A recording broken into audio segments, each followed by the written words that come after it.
Hi, so this is class number 19 General Studies Revision. हम 10 topics देखेंगे in about 30 minutes of time. 10 topics में polity, history, current affairs, then economics, geography, ये सारे 5 subjects हम 2 topics each 10 topics in 30 minutes of time यहाँ cover करते हैं. तो first of all quick facts हैं पॉलिटी के. Which house is identified as the democratic chamber? Democratic chamber किस हाउस को बोलते हैं? इंडिया में बाय कैमरल है लेजिस्लेचर. एक लोकसभा है, एक राज्यसभा है. Bicameral. तो लोकसभा राज्यसभा में जो लोकसभा है इसको डेमोक्रेटिक चैम्बर बोला जाता है. नॉलेज हाउस होता है वो अपर हाउस होता है, दैट इज राज्यसभा. राज्यसभा को नॉलेज हाउस बोलते हैं.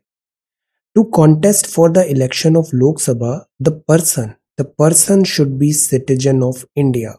वोट डालने के लिए भी और चुनाव लड़ने के लिए भी आपको सिटीजन ऑफ इंडिया होना बहुत जरूरी है. ये ऑर्डिनेंस है promulgated by the president when one house is in session भी वैलिड होता है. देखो ऑर्डिनेंस कब आता है? जब दोनों हाउसेज सेशन में नहीं है, दोनों हाउसेज नहीं है. बिकॉज देखो राज्यसभा तो कभी एंड होती नहीं है, तो राज्यसभा तो मतलब हमेशा है. लोकसभा जैसे भंग हो गई है, लोकसभा अभी या सेशन में नहीं है, राज्यसभा भी अगर सेशन में नहीं है, अगर बिटवीन दो जो सेशन है उसके बीच का टाइम है, अर्जेंटली प्रेसिडेंट को कोई ऐसा गवर्नमेंट को रिक्वायरमेंट है नियम बनाने का, कानून बनाने का, तो प्रेसिडेंट साहब उसको एज सिंपल एज 1 2 3 की तरह ऑर्डिनेंस ले आएंगे. ये ऑर्डिनेंस है. और आई हटा देंगे तो क्या होता है? आंसर ये ऑर्डिनेंस है. तो अगर एक सेशन भी नहीं है, बिकॉज बिल को एक्ट बनने के लिए दोनों हाउस से पास होना चाहिए, अगर एक सेशन भी नहीं है तब अगर ऑर्डिनेंस प्रोमलगेट हुआ है तो भी वो वैलिड होगा. पार्लियामेंट का एक्सक्लूसिव पावर है to make laws with respect to any matter enumerated in list 1. Concurrent list, state list और यूनियन लिस्ट. ये किस शेड्यूल में है? आंसर तो लिस्ट 1 जो है, लिस्ट 1 यूनियन लिस्ट जो है उसका एक्सक्लूसिव पावर है पार्लियामेंट. स्टेट लेजिस्लेचर का एक्सक्लूसिव पावर है to make laws with respect to any matter enumerated in list 2, but conditions applied. कई बार अगर नेशनल इमरजेंसी है या फिर राज्यों ने रिक्वेस्ट किया है तो स्टेट सब्जेक्ट में भी पार्लियामेंट नियम बना सकती है. Who has the power to make laws to the subject enumerated under list 3 of 7th schedule? तो यहाँ पे पार्लियामेंट स्टेट दोनों है, तभी इसको क्या बोला जाता है? कॉन्करेंट लिस्ट बोला जाता है. Concurrent. Resolution passed by the Rajya Sabha empowering the Parliament to legislate under state list shall remain in force for a maximum period of 1 year. See, this is 1 year. मतलब क्या है? राज्यसभा ने एक resolution pass किया और parliament को बोला कि स्टेट लिस्ट के सब्जेक्ट में आप एक कानून बनाओ, तो उसका मैक्सिमम अवधि होगा 1 ईयर का. एक फंड होता है कंटिजेंसी फंड. इसका आर्टिकल आप बताओ. Fund which is utilize to meet the unforeseen expenditure उसको बोलते हैं कंटिजेंसी फंड. आकस्मिक कंटिजेंसी फंड. और कस्टडी ऑफ कंटिजेंसी फंड किसके पास होती है? प्रेसिडेंट ऑफ इंडिया के पास होती है. एग्जीक्यूटिव एक्शन होता है. तो डेमोक्रेटिक चैम्बर क्या हुआ? लोकसभा. Knowledge house Rajya Sabha. लोकसभा चुनाव लड़ने के लिए इंडिया सिटीजन जरूरी है. वैलिड अगर होगा ऑर्डिनेंस तब भी होगा जब एक हाउस सेशन में है, एक नहीं है तब भी होगा. लिस्ट 1 में यूनियन, लिस्ट 2 में स्टेट, लिस्ट 3 में कॉन्करेंट. 1 ईयर है अगर राज्यसभा के तहत पार्लियामेंट ने स्टेट लिस्ट के सब्जेक्ट में नियम बनाया है. कंटिजेंसी फंड का आर्टिकल बताना है और ये प्रेसिडेंट के अंडर होता है. इसमें एक बार में कितना पैसा निकल सकता है ये भी बताइए कंटिजेंसी फंड में. ओके, सो लास्ट क्लास में हमने पढ़ा था फंडामेंटल राइट्स. फंडामेंटल राइट्स भी ऐसा होता है, कुछ फंडामेंटल राइट्स होते हैं जो एक्सक्लूसिव होते हैं, only citizens and not foreigners. केवल इंडियन सिटीजन्स के पास होते हैं. जैसे कि जो राइट है आर्टिकल 15 के अंदर, prohibition of discrimination on grounds of religion, race, caste, sex और प्लेस ऑफ बर्थ, ये केवल इंडियंस के लिए है. Equality of opportunity in matters of public employment under article 16, केवल इंडियंस के लिए. 6 बेसिक फ्रीडम सब्जेक्ट्स जो थे आर्टिकल 19 में है. कौन से हैं ये 6 बेसिक फ्रीडम सब्जेक्ट्स आप बताना. Protection of language, script and culture of minorities article 29, केवल इंडियन के लिए. Right of minority to establish administer educational institution 30 में है, केवल इंडियन के लिए. तो 15, 16, 19, 29, 30, 15, 16, फिर 19, 19 से सीधा 29, 30. ये दोनों एक साथ है 15-16, बीच में 19 आया, 9 आया तो 29 और 30। ओके, ऐसे याद रखना है। 15-16 साथ में, 19 9 आया, 9 के बाद सीधा 29, 29 एंड 30। ओके, एक साथ। तो ये जो राइट्स हैं ये केवल इंडियंस के लिए हैं, केवल और केवल इंडियन सिटीजन्स के लिए। बाकी कुछ राइट्स होते हैं जो फॉरेनर के लिए भी होते हैं, बट वो एनिमी एलियन नहीं होना चाहिए, एनिमी कंट्री का नहीं होना चाहिए। जैसे कि 14, 20, 21, 21A, 22, 23, 24, 25, 26, 27, 28, ये जो है ना, ये सिटीजन्स फॉरेनर्स के लिए भी है, दोनों के लिए। फॉरेनर एनिमी एलियन नहीं होना चाहिए। जैसे कि equality before law and equal protection of law, article 14 सबके लिए है। Protection in respect of conviction for offences सबके लिए है। लाइफ एंड पर्सनल लिबर्टी 21 सबके लिए है। एलिमेंट्री एजुकेशन 21A सबके लिए है। अरेस्ट एंड डिटेंशन 22 सबके लिए है। Human beings and forced labour का ट्रैफिकिंग 23 सबके लिए है। Employment of children in factories etcetera 24 everybody. Conscience free profession practice propagation of religion everybody. Religious affair everybody. Taxes for promotion of any religion नहीं देना पड़ेगा, वो 27 everybody. Religious instruction of worship in certain educational institution everybody. तो देखो 25, 26, 27, 28 ये क्या था, religion. Religion जो है वो एवरीबडी है, चाहे वो आप फॉरेनर हो, इंडियन हो, एवरीबडी। 23, 24 क्या था, एक्सप्लॉयटेशन वगैरह, ये सबके लिए, चाहे फॉरेनर हो या इंडियन हो। अरेस्ट डिटेंशन सबके लिए है। लाइफ सबकी मैटर करती है। पर्सनल लिबर्टी एजुकेशन सबकी मैटर करती है, तो 21, 22। 20 में कॉन्विक्शन फॉर ऑफेंसेस सबके लिए है। 14 इक्वालिटी भी, इक्वल प्रोटेक्शन ऑफ लॉ सबके लिए। तो हमें बस ये याद रखना है, 15, 16, फिर 19, 9 इधर है तो सीधा 29 और 30। 15, 16 एक साथ है, 19, 9, 29, 30 एक साथ है। ये केवल सिटीजन्स के हैं, नॉट फॉरेनर्स। बाकी सारे राइट्स जो हैं वो सबके लिए। एनिमी एलियन बस नहीं होना चाहिए, ये डिफरेंस याद रखना है। अब लास्ट क्लास में हमने जैसे गंगा पढ़ा था, आज हम ब्रह्मपुत्रा देख लेते हैं। ऑल्दो इस पे आंसर राइटिंग भी हमने कर लिया है। तो ब्रह्मपुत्रा सैंगपो है, तिब्बत से निकलती है, longest, one of the longest river of the world है। ये चैमयुंगडुंग ग्लेशियर से निकलती है कैलाश रेंज में। फिर इधर मानसरोवर लेक भी है, 2960 इसका टोटल लेंथ है। रिवर बेसिन इतना है। सवाल यहाँ से आते हैं, इंपॉर्टेंट ट्रिब्यूटरी क्या है, सुभानसरी, कामेंग, धानसरी, दिहांग, लोहित, तीस्ता, टोरसा, मानस, बूढ़ी दिहांग। ये तिब्बत से फ्लो करती है, इंडिया आती है, बांग्लादेश जाती है और सबसे बड़ा डेल्टा गंगा के साथ मिलकर बनाती है जिसका नाम है सुंदरबंस। अब ये पेनिनसुलर की रिवर्स है। पेनिनसुलर में गोदावरी बहुत बड़ी रिवर है, दक्षिण की गंगा बोलते हैं, नासिक जिले से निकलती है। इसकी ट्रिब्यूटरी है पेनगंगा, इंद्रावती, प्राणहिता, मंजिरा। फिर है कृष्णा, कृष्णा महाबलेश्वर से निकलती है, सह्याद्री। इसकी ट्रिब्यूटरी है कोयना, तुंगभद्रा, भीमा। कुछ ही दिन पहले हमने पढ़ा था Koyna dam, seismic city. Third river Kaveri है, कावेरी निकलती है ब्रह्मगिरी हिल्स से, ब्रह्मगिरी हिल्स इन कर्नाटका। ये कावेरी की सबसे अच्छी चीज ये होती है, जैसे कावेरी ऐसे जा रही है, जो पहला हाफ है ना उसमें इंडिया का जो ये वाला मानसून है, कौन सा मानसून हुआ ये, साउथ वेस्ट मानसून है, साउथ वेस्ट मानसून से पानी आएगा। जो सेकेंड हाफ है उसमें किससे पानी आएगा, नॉर्थ ईस्ट मानसून से, इधर वाला पानी चेन्नई के पास। तो इसमें south west and north east monsoon दोनों से पानी आता है। काबिनी, भवानी, अमरावती इसकी इंपॉर्टेंट ट्रिब्यूटरी है। फिर एक साबरमती रिवर है दक्षिण में, मतलब डेक्कन की मान रहे हैं हम कंप्लीट, ये राजस्थान गुजरात की है। इसमें हथमटी, सेधी, वाकुल रिवर है। माही एक रिवर है, माही विंध्या रीजन से निकलती है। इसमें मध्य प्रदेश, राजस्थान, गुजरात का रिवर बेसिन है। Narmada is very very important river because ये वेस्ट फ्लोइंग है। और ये वेस्ट फ्लोइंग क्यों है, रिफ्ट वैली के कारण। इसकी लेफ्ट बैंक ट्रिब्यूटरी से तवा, राइट बैंक में हिरन, धुआंधार, क्लाउड, मिस्ट फॉल है जबलपुर के पास।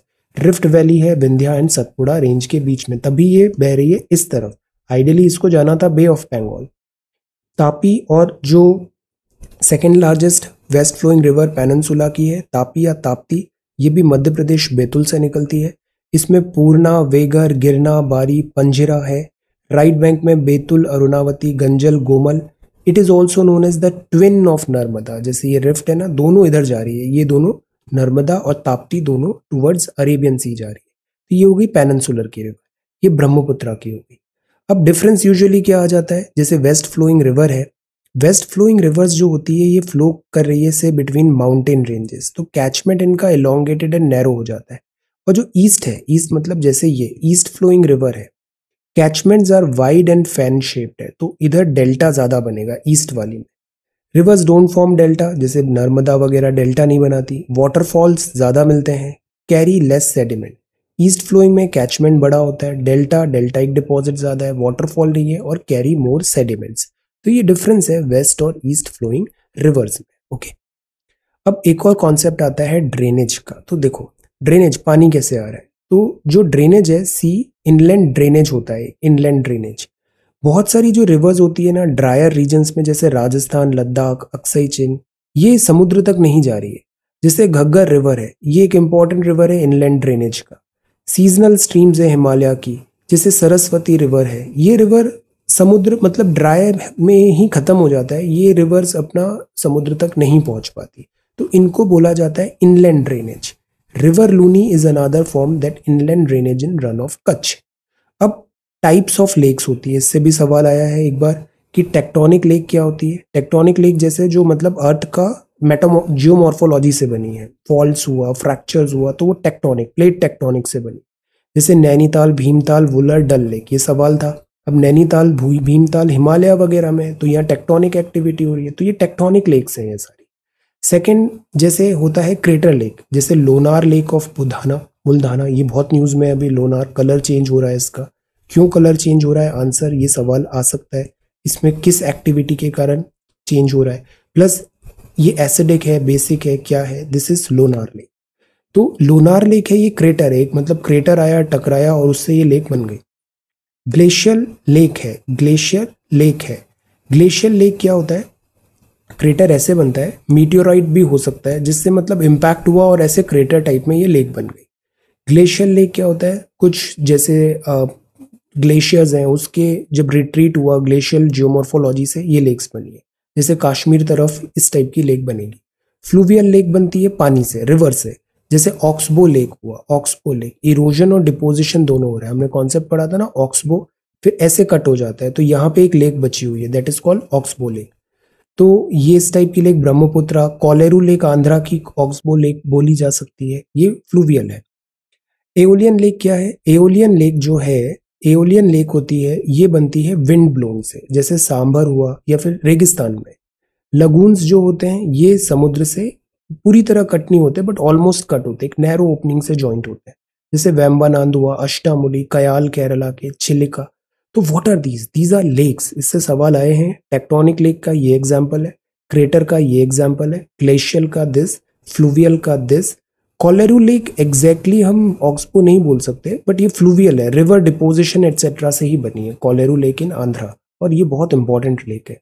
एओलियन है सांभर, लगून है दिस लगून। तो ये types of lakes and their description है, this is again important. Indus valley civilisation continue करते हैं हम। तो देखो ये जो टाइम था, ये इंडस वैली के हमने कंटेम्प्ररी भी देखी है, तो जैसे सुमेरियन एक सिविलाइजेशन थी, वो कंटेम्प्ररी मानी जा सकती।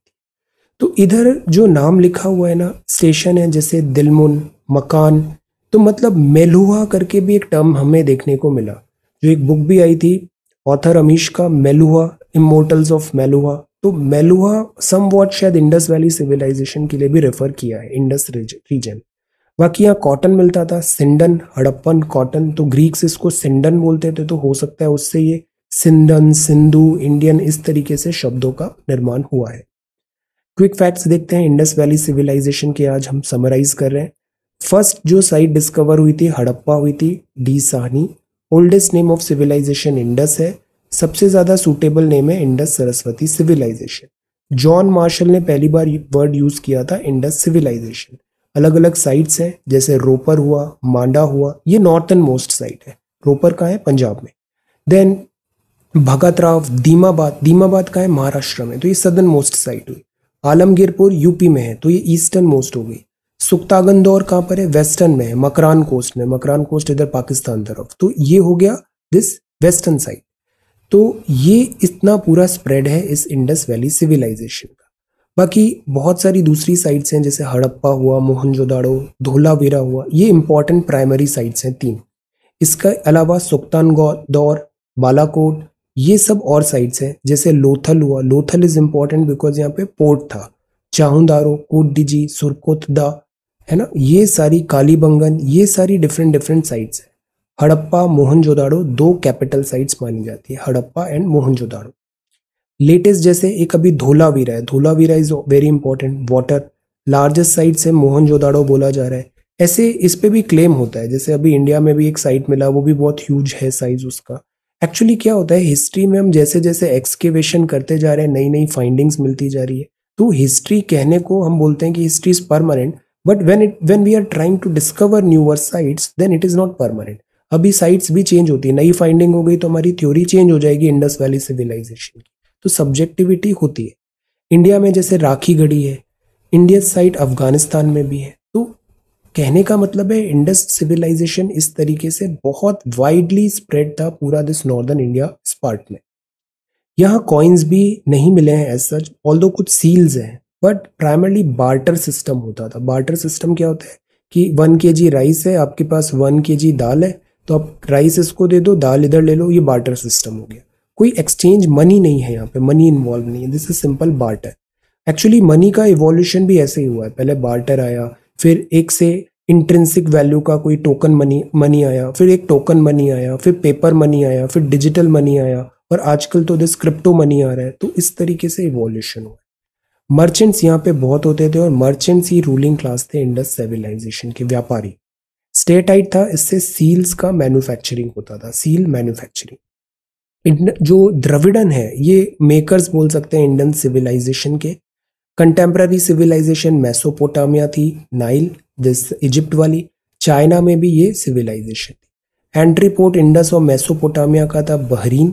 क्लोज कमर्शियल कल्चरल टाइज थे, जैसे सुमेर से, एलाम से, मेसोपोटामिया, ईरान, बहरीन। तो ये ट्रेड बहुत अच्छे से जानते थे, व्यापार। पॉपुलेटेड साइट मोहनजोदाड़ो और हड़प्पा थी। दो ट्रेड रूट थे, एक तो नॉर्दर्न ईरान ऑक्सस काबुल होते हुए इंडस जाते थे, दूसरा सदर्न रूट था, ईरान कांधार बलूचिस्तान होते हुए ये मूव करते थे।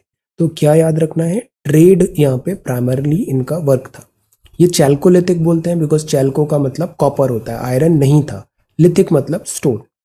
हार्टलैंड हड़प्पा घाघर मोहनजोदाड़ो एक्सेस था। कॉमन फीचर्स क्या क्या थे इस सिविलाइजेशन के, जैसे ग्रिड सिस्टम था, ऐसे ऐसे सब परपेंडिकुलर इनके सारे रोड्स मिलते थे, प्लान्ड सिटी थी, टाउन प्लानिंग। सैनिटेशन बहुत अच्छा था, अंडरग्राउंड ड्रेनेज सिस्टम था। फोर्टिफाइड सिटाडेल था, कुछ जगह नहीं जैसे चाहुंदाड़ो में नहीं, बट फोर्टिफाइड था सिटाडेल। ब्रिक्स थी, उसको जला के ये स्ट्रॉन्ग बनाते थे, बर्न ब्रिक्स थी। ड्वेलिंग हाउस था जिसमें किचन बाथरूम टॉयलेट सब है। लार्जर बिल्डिंग्स थी, पब्लिक बाथ थे, पब्लिक बाथ। ग्रैनरीज था, स्टोरेज, असेंबली हॉल्स था, गवर्नर, कॉलेजिएट बिल्डिंग, गेटवे। तो they are like very systematic, सारा चीजें उन्होंने टाउन प्लानिंग बहुत अच्छे से किया था। मेन क्रॉप में वीट और बार्ली था। राइस भी मिला है लोथल रंगपुर में। फ्रूट्स में coconut, dates, pomegranate, watermelon, lemon, ये सब था। क्रॉप्स में मस्टर्ड, सीजमम, देन कॉटन, ये सारी चीजें था। कॉटन जैसे अभी हमने पढ़ा ना, हिंडन, हिंडन जो ग्रीक ने बोला, कॉटन के कारण बोला, कॉटन। अभी भी ये जो एरिया है ना इंडिया का, दिस वेस्टर्न और दिस पाकिस्तान, यहाँ कॉटन कल्टीवेशन बहुत होता है। एनिमल्स में शीप, बफेलो, गोट, ये सारी चीजें। पिग, टॉर्टॉइज, बुल बहुत फेमस था यहाँ का। कैमल, एलिफेंट, राइनोसोरस भी है।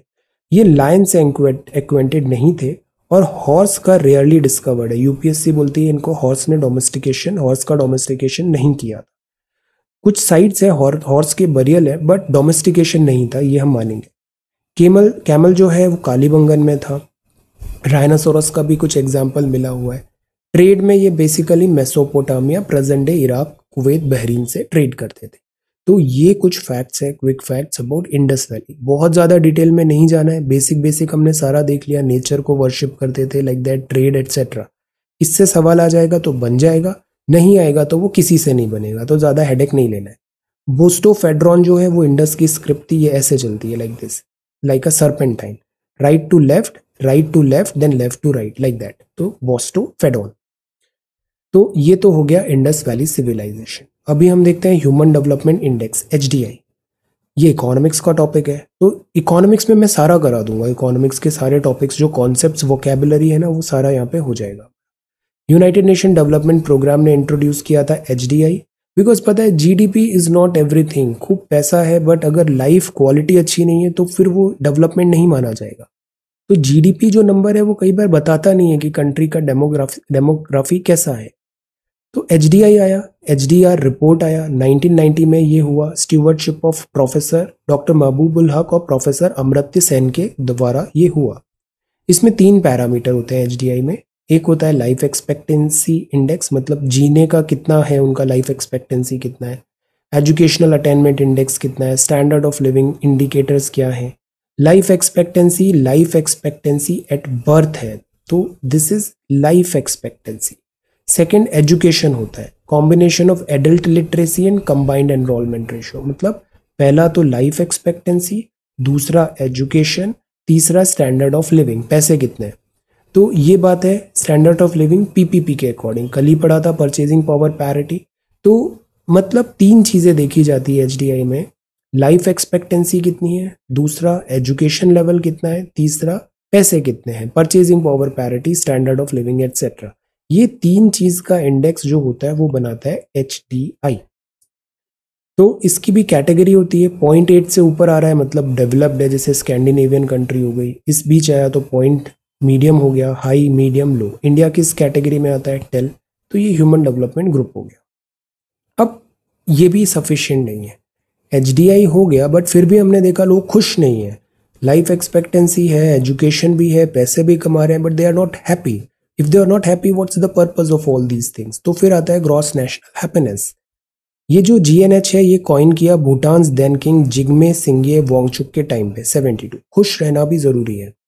GNH जो है ये attempted to define indicator that measures quality of life और social progress, holistic and psychological terms में भी, बिकॉज ये फिर एक इंडिकेटर होगा GDP का, साइकोलॉजिकली, फिजियोलॉजिकली, हॉलिस्टिक वे में पीपल आर हैप्पी और नॉट। तो it is not measured directly but बहुत सारे फैक्टर्स हैं जिसके थ्रू ये इंडेक्स बनाया जाता है। सेकेंड जनरेशन GNG कॉन्सेप्ट आता है, नेशनल हैप्पीनेस, इसमें सोशो इकोनॉमिक डेवलपमेंट वगैरह चीज़ें बताते हैं। फिर तो द GNH जो है ना प्राइमरली ये बताता है इकोनॉमिक वेलनेस क्या है, environment, physical, mental, work place, social, political, ये चीज़ होती है आपकी हैप्पीनेस को काउंट करती है। जैसे याद है BBIN कॉरिडोर बना रहे थे अपन, भूटान ने बोला इससे इकोनॉमी तो बहुत हो जाएगी बट हमारा एनवायरनमेंट लॉस हो जाएगा, तो भूटान ने पुल आउट कर लिया वहां से। तो दिस इज हैप्पीनेस इंडेक्स। तो जैसे एक और इंडेक्स होता है वो होता है ग्लोबल हंगर इंडेक्स। इस पे बहुत कंट्रोवर्सी भी हुआ था, इंडिया का रैंक अच्छा नहीं आया। कंट्रोवर्सी ये हुआ था कि इसके पैरामीटर्स करेक्ट नहीं है, बट हमें पता होना चाहिए what is global hunger index. This is hunger. तो ये एक हंगर है, हंगर इंडेक्स है। ये prepare jointly by global NGOs बनाता है, एक कंसर्न वर्ल्ड वाइड आयरलैंड का and felt hunger this Germany का। ग्लोबल हंगर इंडेक्स भुखमरी को बताता है, मल्टी डायमेंशनल नेचर हंगर बताता है। सवाल ये आता है कि 4 कंपोनेंट क्या है, तो 4 कंपोनेंट क्या है, undernourishment, insufficient calorie intake, child wasting, low weight for their height, मतलब वेट कम है, हाइट तो बढ़ गया बट वो दुबला पतला है, वेट ही नहीं है। अंडर नरिशमेंट मतलब कैलोरी नहीं मिल रहा है। चाइल्ड स्टंटिंग मतलब एज है बट हाइट नहीं है। चाइल्ड मोर्टेलिटी मतलब 5 ईयर्स से कम है दिस मोर्टेलिटी। तो इस तरीके से इन 4 पैरामीटर से आता है global hunger index GHI, although इसका इंडिया का रैंक अच्छा नहीं आया। अब ये जो रिपोर्ट्स आई है ना, ऐसी रिपोर्ट्स बड़ी कॉमन है, तो हम एक बार क्विकली आज और कल भी इसको कंटिन्यू करूंगा, बहुत सारी रिपोर्ट्स का कंपाइलेशन देख लेते हैं। WHO ग्लोबल न्यूट्रिशन रिपोर्ट निकालता है, ऑक्सफॉर्म इंटरनेशनल निकालता है global inequality crisis report, inequality virus report, ऑक्सफॉर्म। Inequality जहां भी टर्म दिख रहा है ना, ज्यादा प्रोबेबिलिटी है वो ऑक्सफॉर्म का है। WHO nutrition report. अंकटाड है conference on trade and development investment report, कहाँ कितना पैसा इन्वेस्ट करो, ये अंकटाड है। UNEP action on air quality emission gap report, air quality because ये एनवायरनमेंट है, नेशन एनवायरनमेंट प्रोग्राम। UNEP ही ग्लोबल एनवायरनमेंट आउटलुक भी निकालता है। Transparency international corruption related corruption perception index की रिपोर्ट निकालता है।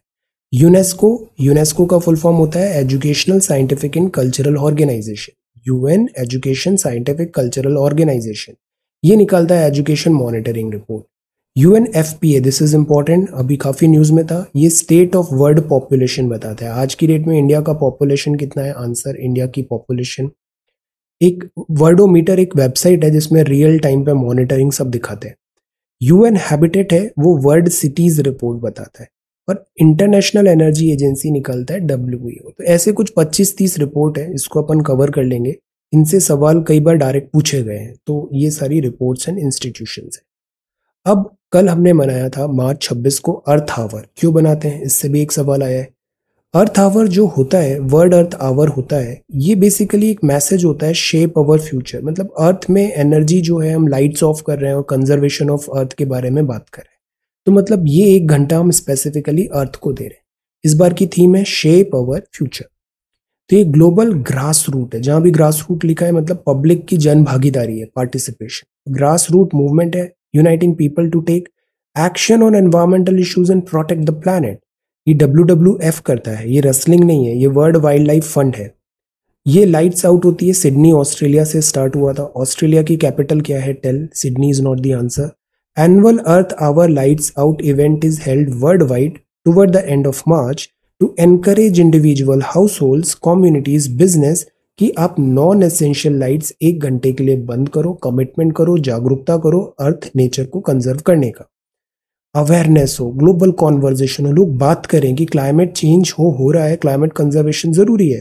Because our future is linked with climate, health, happiness, prosperity, even survival is linked with climate and environment. तो Earth our और अर्थ day में क्या डिफरेंस होता है? अर्थ आवर मतलब होता है क्लाइमेट चेंज इनिशिएटिव है, इलेक्ट्रिसिटी यूजेज भी कम करना है, 1 घंटे के लिए लाइट ऑफ करेंगे। अर्थ डे जो होता है ये natural environment, inspiring people, trees plant करो, ये ओवरऑल कंजर्वेशन के लिए।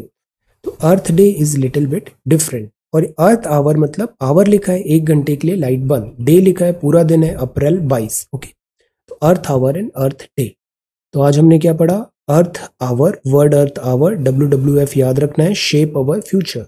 ये कुछ इंपॉर्टेंट रिपोर्ट्स रिवाइज करनी है। Hunger index, happiness and development index. Then Indus valley civilization के फैक्ट्स हो गए। This is inland drainage, Brahmaputra, और ये कुछ राइट्स हैं। So this is class number 19. Thank you so much for watching this video. Take care, study well and be safe.